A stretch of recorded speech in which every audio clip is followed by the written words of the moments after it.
Ici un article de Johan Duval, du mouvement républicain et citoyen, au sujet de l'université d'été du parti Debout la République. Il va notamment parler du débat qui a eu lieu entre les économistes français et allemands. Jacques Sapir, Philippe Murer et l'allemand Markus Kerber y ont pris la parole. Qu'a dit donc Philippe Murer?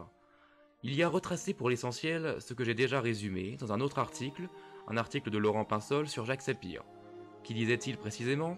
À savoir que les économies de la zone euro n'ont pas convergé, contrairement aux promesses initiales, et que les plans d'austérité, dans le cadre de l'euro, n'étaient pas une solution pour sortir de la crise. Qu'a ajouté Markus Kerber?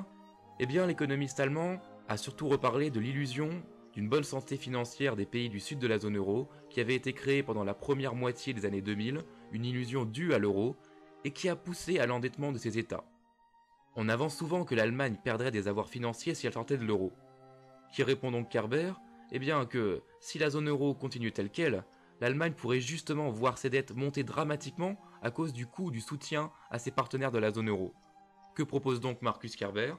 Pragmatiquement, il ne propose pas de supprimer l'euro, mais plutôt de le faire évoluer vers un système plus complexe, qu'on peut peut-être juger trop complexe, où il y aurait une monnaie parallèle à l'euro pour les pays germaniques, une monnaie qui serait plus forte.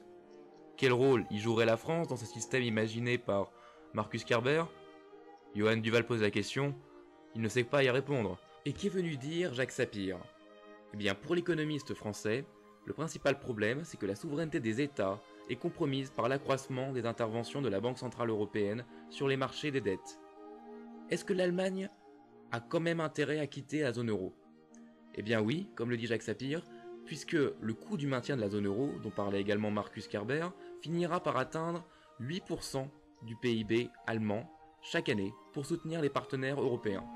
Est-ce que la France paye elle aussi le coût de la zone euro? Oui, elle le paye en termes de perte de compétitivité, et surtout elle le paye en cadeaux fiscaux que l'État fait à l'entreprise afin de compenser cette perte de compétitivité, et Jacques Sapir évalue ce montant à 76 milliards d'euros annuels de cadeaux fiscaux. Que concluent donc nos trois intervenants? Eh bien que l'eurozone, telle que nous la connaissons, est condamnée. Mais comment parvenir à ce que la France franchisse le pas et propose d'y mettre fin? On peut espérer des convergences entre chevènementistes comme Johan Duval, avec le MPEP de Jacques Nikonov, avec Debout la République, mais est-ce que ce sera suffisant?